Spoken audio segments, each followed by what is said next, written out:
In today's video, I'm going to teach you how to generate a random password using Power Automate.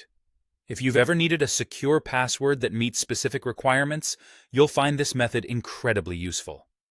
So, let's dive into the process step by step, ensuring you have a thorough understanding of how to accomplish this task with ease.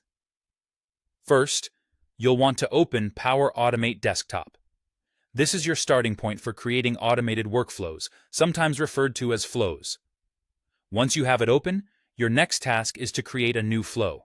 This is where you'll build the steps needed to generate your random password. After setting up your flow, it's time to add an action. Actions are the building blocks of flows, and for generating a random password, you'll be focusing on the Create Random Text action. In the menu, navigate to the Text category and then select the Create Random Text action. This particular action is designed to generate strings of text using various parameters that you can specify, making it perfect for our password generation needs. Now let's configure the parameters of this action. You'll need to specify the character sets you want to include in your password. Depending on your security requirements, you might choose to use uppercase letters, which range from A to Z, lowercase letters from A to Z, digits from 0 to 9, and symbols such as exclamation marks, dollar signs, and ampersands, among others. Including a mix of these characters will increase the security of your password, making it harder to crack. Once you've chosen your character sets, it's crucial to define the length of the password. A common recommendation for password length is at least 12 characters.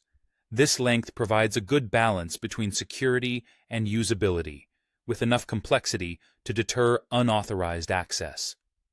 After setting your parameters, the action will now be ready to generate a random string based on the criteria you've specified. It's a seamless process that runs automatically within the flow.